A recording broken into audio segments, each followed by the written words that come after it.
مزاج بن گیا. وہ غربا بیٹھے تھے دسترخوان بچھائے سڑک کے کنارے, تو امام حسین گزرے تو انہوں نے آواز دی. امام صاحب لوگ ذائقہ نہیں لگے, حضور تھوڑی روٹی نہیں کھا لیتے ہمارے ساتھ؟ تو امام صاحب آ گئے, نیچے بیٹھ گئے غریبوں کے ساتھ. کوئی جرت کرے نا, چلو امیروں نے تو غریبوں کے ساتھ بیٹھنے کی جرت نہیں کرنی, کوئی پیر ہی بیٹھ جائے غریبوں کے ساتھ, وہی مہربانی کر دے کہ میں پیر صاحب ہوں, قبلہ ہوں, تو میں ہی چلو لنگر کھا لوں مریدوں کے ساتھ بیٹھ کے.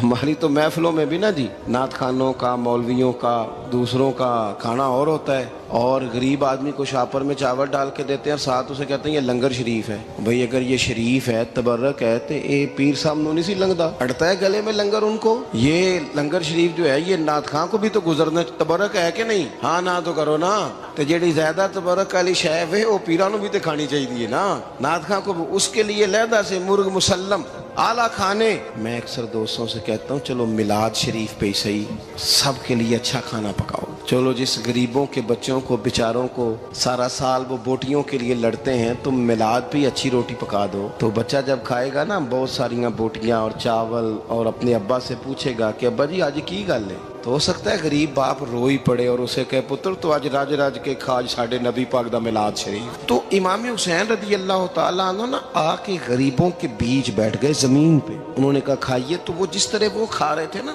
سادے برتنوں میں امام حسین کھانا کھانے لگ گئے. میں نے کہا خیر کا کام کوئی بھی ملے اسے ضائع, چلو اور کچھ نہیں کر سکتے تھے, کسی کو سڑک ہی پار کرا دے نابینا کو, چلو اور کچھ نہیں کر سکتے, تو آپ کو پتہ ہے کہ سامنے والا بوجھ لے کے گزر رہا ہے, آپ تھوڑا سا ہٹ جائیں روڈ سے, اسے گزر لینے دیں. کوئی تو کام زندگی میں کوئی ارادہ تو خیر کا بندہ کرے. امام حسین بیٹھ گئے, ان کے ساتھ روٹی کھائی, تھوڑی دیر کے بعد اجازت لی, فرمایا جاؤں؟ کہنے لگے حضور اور کھائیے. فرمانے لگے میں تو ابھی روٹی کھا کے آیا تھا اور آج تک ایسا نہیں ہوا کہ دوبارہ کھانا کھاؤں. ایک لقمے کی بھوک نہیں تھی, جتنا بھی کھایا ہے نا یہ تمہارا دل خوش کرنے کے لیے کھایا ہے. غربا مساکین کی وعامل الصالحات, ایماندار بندہ ایمانداروں جیسے کام کرتا ہی اچھا لگتا ہے. 25 حج کیا امام حسن اور حسین نے مدینے سے مکے پیدل جا کے. میں کہتا ہوں چلو ہم باجماعت نماز ہی پڑھ لیا کریں. چلیں, حضور صلی اللہ علیہ وسلم نے فرمایا فجر کی نماز پڑھ کے بیٹھ جاؤ, اشراق چاشت تک اللہ کا ذکر کرو, 2 نفل اشراق کے 2 چاشت کے پڑھ لو, اللہ 2 حج اور 2 عمرے کا ثواب عطا کر دے گا. مشکل کام تو نہیں. اہل بیت نے ہمیں سبق یہ پڑھایا ہے, حضور کے اصحاب نے ہمیں سبق یہ پڑھایا. تیسری بات فرمایا وتواصوا بالحق, صرف یہ نہیں کہ تم نماز پڑھ کے تو بیٹھ جاؤ, تم نے نا بے نمازی کو نماز کی دعوت بھی دینی ہے. مظلوم پر ظلم ہوتا رہے اور کونے میں چپ کر کے بیٹھے نہیں رہنا, بلکہ اگر ہاتھ پکڑا جا سکتا ہے تو ظالم کا ہاتھ پکڑنا ہے. نبی پاک علیہ الصلوۃ والسلام نے فرمایا اپنے بھائی کی مدد کرو چاہے وہ ظالم ہو یا مظلوم ہو, بھائی کی مدد کرو چاہے ظالم ہو یا مظلوم ہو. تو صحابہ نے عرض کی یا رسول اللہ صلی اللہ تعالی علیہ وسلم یہ مظلوم کی مدد تو سمجھ میں آتی ہے, یہ ظالم کی مدد کیسے کریں؟ نہیں سمجھ آ رہی ہے آپ کو بات؟ یا رسول اللہ صلی اللہ تعالی علیہ وسلم مظلوم کے ساتھ کھڑا ہونا تو ہماری عقل میں آ گیا, تو ظالم کی مدد کیسے کرنی ہے؟ نبی پاک صلی اللہ تعالی علیہ وسلم نے فرمایا ظالم کو ظلم کرنے سے روک دو, تم نے اس کی مدد کر دی, اسے باز کرو. لیکن ہم تو اتنی جرت ہی نہیں رکھتے بدی کو بدی کہنے کی, اتنی طاقت ہی نہیں ہوتی. جھوٹ کو جھوٹ کہنے کی ہمت, ہمارے گھر میں سارا کچھ ہو رہا ہوتا ہے, ہمیں پتہ ہوتا ہے کہ فلاں جگہ پہ ہمارا قبیلہ ہماری برادری غلط ہے, پر اتنی جرت کرتے. ہم سچ بولتے ضرور ہیں پر دوسروں کے بارے میں, اپنے بارے میں سچ بولنے کو تیار نہیں ہوتے. جرت کا مظاہرہ کریں زندگی میں, حق کو حق کہنا سیکھیں, غلط کو غلط کہنا سیکھیں, جھوٹ کو جھوٹ کہیں, بدی کو بدی کہیں, سچائی کا ساتھ دیں ہمیشہ. ہم نے جب تک دیکھو نا ظلم ہوتا رہے, زیادتی ہوتی رہے, اپنا دروازہ اندر سے بند کر لو, پتر باہر نہ جانا. کیوں جی؟ باہر اس پہ ظلم ہو رہا ہے, ان کے گھر آگ لگی ہے, کوئی ہمارے گھر تو نہیں نہ لگی. یاد رکھنا پڑوسیوں کی آگ نہ بجھاؤ گے تو اپنے گھر بھی آ جائے گی. اگر مظلوم کا ہاتھ نہیں پکڑو گے تو ظالم دلیر ہو جائے. اور ہمارے جتنے بھی بزرگ گزرے انہوں نے ظالموں کو ظالم کہا. امام احمد بن حنبل نے جیل کاٹی, امام اعظم ابو حنیفہ نے جیل کاٹی. آج کل لوگ کہتے ہیں مولانا صاحب آپ نے نا جناب غلط کو غلط نہیں کہنا, سیاست کی بات نہیں کرنی. کیوں جی؟ کس لیے نہیں کرنی؟ سیاست تو تدبیر کا نام ہے. بنو اسرائیل میں جتنی بھی تدبیر ہوتی تھی وہ سارے انبیاء کیا کرتے تھے. کیوں نہ بات کریں؟ یہ جن کرسیوں پہ آج تم نے ظالموں جابروں کو بٹھایا، یہ کرسی تو حضرت ابوبکر صدیق جیسے لوگوں کی ہے، یہ تو حضرت عمر جیسے لوگوں کی سیٹ ہے، حضرت عثمان غنی جیسے لوگوں کا کام ہے، مولا علی جیسے لوگوں کا کام ہے۔ غلط جگہوں پہ غلط لوگ بٹھا دی اور پھر جھوٹے کو جھوٹا بھی نہ کہیں، ظالم کو ظالم بھی نہ کہیں۔ ہم سے نہ رقم ہوں گے قصیدے یزید کے، کیونکہ ہم لوگ تو حسین کے سیرت نگار ہیں۔ یہ کیا بات ہوئی؟ آپ سچی بات ہی نہ کریں، کلمہ حق کہیں، ہمیشہ کھری بات کہیں، سچی، گرچہ اپنا نقصان ہو، حق کے ساتھ کھڑے ہونا سیکھیں۔ وتواصوا بالحق، ساری آسانی تھی، امام حسین کو کوئی مسئلہ نہیں تھا، آرام سے بیٹھے تھے۔ آج کتنے موجوں میں بیٹھے ہیں، پیر صاحبان، مولوی صاحبان، خطیب صاحبان، سیاستدان، وڈیرے، موج لگی ہوئی ہے، کسی کو کچھ نہیں کہنا، کچھ کہیں گے تو پھر بندے مخالفت کریں گے۔ تو امام حسین مسجد نبی میں جمعہ پڑھاتے تھے، چپ کر کے بیٹھے رہتے، حضور سید عالم علیہ السلام کے مزار انور کے پاس بیٹھے تھے، بیٹھے رہتے۔ لیکن امام حسین نے فرمایا ظالم حکمران بنے تو وہ قوموں کو تکلیف دیتے ہیں، وہ ملی نقصان کرتے ہیں، وہ امت کا چہرہ مہرہ بگاڑ کے رکھ دیتے ہیں، لہذا کھڑے ہونا پڑتا ہے، کلمہ حق کہنا پڑتا ہے، الہ کلمت الحق کے لیے نکلنا پڑتا ہے۔ آپ اپنی زندگی کے اندر سچی بات کرنا سیکھیں۔ الیکشن کے دن آ گئے، میرے ایک بڑے محبت والے ساتھی تھے، وہ آ گئے ووٹ کے لیے۔ ویسے بھی یہ جو بیماری ہمارے ملک میں نا جی، ہمارے ہاں حکمران بعض اوقات کہتے ہیں اوے ہو جی جمہوریت بڑی ضروری ہے۔ وہ بھی کس مصیبت کا نام ہے جمہوریت؟ اقبال تو کہتے ہیں کہ یہ وہ چیز ہے کہ جس میں پتہ ہی کوئی نہیں ہوتا، پڑھے لکھے ان پڑھ کا، چھوٹے اور بڑے کا، سیانے اور بیوقوف کا۔ جمہوریت وہ طرز حکومت ہے کہ جس میں بندوں کو گنا کرتے ہیں، تولا نہیں کرتے رہتے ہو ہر وقت۔ قوم کو اس کا حق ملنا چاہیے، غریب کی مدد ہونی چاہیے، انصاف ملنا چاہیے۔ باقی یہ تمہاری کہانیاں ہیں ڈکٹیٹرشپ اور جمہوریت، اور ہمیں تمہاری سمجھ بھی نہیں آتی۔ ہر ڈکٹیٹر کے ساتھ ہوتے ہو، باتیں جمہوریت کی کرتے ہو، جہاں تمہارا دل کرتا کھڑے رہتے ہو۔ ہمیں تو کوئی اس سے غرض نہیں، کام ہونا چاہیے۔ بلکہ جو لوگ قوت نافذہ رکھتے ہیں انہیں سمجھنا چاہیے کہ ملک کی بھاگ دوڑ ہمیشہ مضبوط ہاتھوں میں رہے، اور وہ اس طرح کا نظام وضع کریں، مل بیٹھیں سارے ادارے کہ غریب کی سنی جائے۔ وہ مجھے بڑی اچھی طرح یاد ہے جب وہ ایک حکومت ختم ہوئی اور جو ایک فوجی رہ کے گئے تھے 11 سال، ان کی حکومت آئی تو میں باہر نکلا تو ایک بزرگ تھے، وہ صبح صبح ناشتہ بیچا کرتے تھے ہمارے علاقے میں، چاول اور چنے بنے۔ تو میں نے ان سے کہا بزرگوں پتہ لگا جی رات دی حکومت بدل گئی ہے۔ تو فرمان لگے پتر جیڑا مردی بھی آ جائے، میں تو یا چاول بیچ کے روٹی کھانی، ہمیں تو ان سے غرض ہی نہیں، اللہ جانے کون آیا کون گیا، تو کھیل تماشا بنایا ہوا ہے۔ تو جھوٹے کو جھوٹا کہیں۔ میرے ایک دوست ہیں الیکشن لڑتے ہیں، مجھے ایک دفعہ آ کے کہنے لگے آپ نے کبھی ووٹ نہیں ڈالا، اس دفعہ ضرور ڈالیں۔ میں نے کہا نہیں ڈالتا میں۔ کہنے لگے ووٹ قوم کی امانت ہے، تو میں نے کہا امانت کسی بے ایمان کو دے دوں؟ امانت تو امانت دار کو دی جاتی۔ نہیں سمجھے آپ بات؟ یہ سارے کہتے ہیں نا ووٹ قوم کی، تو امانت کس کو دینی چاہیے؟ صحیح بتاؤ۔ چلو ہوں تسی بولنا نہیں، بس دل وچ گل رکھنی، دل وچ دیندے ویسے امانت دارا نہیں ہونا۔ نہیں میں نے کہا بولنا نہیں، ہمیں کسی کو پتہ نہ لگ جائے، دیتے ویسے امانت داروں کو ہی ہو نا۔ یہ اپنے دل سے پوچھو، فیصلہ لو، اللہ سے ڈرو۔ ظالم کا مددگار ظالم ہوتا ہے، ظالموں کا مددگار ظالم ہوتا ہے۔ وہ تیرے میرے ووٹ پر جیت کر جب ظلم کرے گا تو پھر کون ہے جو یہ دعویٰ کرے گا کہ جناب میں ظالم کا مددگار نہیں؟ سوچو سمجھو، غور کرو۔ امام حسین رضی اللہ تعالیٰ عنہ نے فرمایا سچ کو سچ کہیں گے، جھوٹ کو جھوٹ کہیں گے۔ یہ نہیں ہو سکتا کہ جناب ظلم ہوتا رہے اور چپ رہے۔ اور یہ سبق کہاں سے پڑھا انہوں نے؟ مولا علی شیر خدا سے۔ جب حضرت عثمان غنی رضی اللہ تعالیٰ عنہ پر بلوائیوں نے حملہ کیا نا، تو چونکہ حضرت عثمان غنی خالو تھے امام حسن اور حسین کے، حضرت عثمان خالو ہیں، سگے خالو ہیں، تو حضرت مولا علی شیر خدا نے یہ نہیں کہا کہ پتر اتنے بندے آ گئے ہیں، تلواریں ہیں، محاصرہ ہے، باہر نہ نکلنا، بلکہ حضرت مولا علی نے خود اپنے دونوں بیٹوں کو تلواریں پکڑائیں اور حضرت عثمان غنی کے دروازے پہ کھڑا کر کے کہا پتر خیال رکھنا تمہارے ہوتے ہوئے کوئی بھی شخص حضرت عثمان غنی کا دروازہ نہ کراس کر پائے۔ خود اپنے بچوں، ہر جنگ میں حضرت علی ساتھ لے کے جاتے تھے۔ ہم تو بچوں کو دلیری سکھاتے ہی نہیں، بزدل۔ اور کچھ ہمیں بابے مل گئے، وہ کہتے ہیں منڈے نو سایا ہے، میں کہ بابے نو آپ سایا ہے، انہوں بھی کرو دم کراؤ، اس کو نظری سایہ آتا ہے۔ کیسے نادانوں سے پالا پڑ گیا۔ کیا ہوتا ہے وہ سایہ؟ اچھے بھلے سیانے نوجوان بتی بند کر کے اندر لیٹا ہوا ہے بچہ ہے، بابا کہہ گیا انہوں سایا ہے۔ بابا کہڑا کہہ گیا جڑا باہر روٹی لین آیا سی، بھی ایڈی پہنچی سرکار ہوندی تے ٹکر ہی گھر کھا لیندی۔ لوگوں کے قسمت کا حال بتاتا ہے، اپنی اتنی خراب ہے کہ مانگتا پھرتا ہے۔ کیا مذاق بنایا ہم نے اپنے ساتھ۔ تھوڑے سمجھدار ہو جائیں، ہر بندے کی بات کا اثر قبول نہ کیا کریں۔ مومن کے پاس طاقتیں ہوتی ہیں، جو جدھر لگاتا ہے چپ کر کے لگ جاتے ہو. ان الذین قالوا ربنا اللہ ثم استقاموا تتنزل علیہم الملائکہ. اللہ کہتا ہے تو ڈٹنا سیکھ, رب کا نام لے کے ڈٹ جا, رب تیری مدد کے لیے فرشتے بھی نازل کر دے گا. فرمایا یہ نبی مومنوں کے جانوں سے بھی زیادہ قریب ہے. ہم بڑا عام لفظ بولتے ہیں کہ فلاں چیز میرے دل کے بڑی قریب ہے, میری سوچ کے بڑی. جو لوگ دل کے قریب ہوتے ہیں ان کے پاس اٹھنے بیٹھنے کو دل کرتا ہے. تو اللہ کریم نے قرآن پاک میں فرمایا کہ یہ پیغمبر صلی اللہ علیہ وسلم تمہاری جانوں سے بھی تمہارے قریب ہے. اور حضور نے وضاحت کر دی, نبی پاک نے وضاحت کر دی. حضور نے فرمایا لا یؤمن احدکم حتی اکون احب الیہ من والدہ وولدہ والناس اجمعین او کما قال نبی صلی اللہ علیہ وسلم. فرمایا تم میں سے کوئی اتنی دیر تک مومن ہو ہی نہیں سکتا جب تک ہر چیز سے بڑھ کر مجھ سے پیار نہ کرے. ایک مثال دے لوں, بات آسان ہو جائے گی.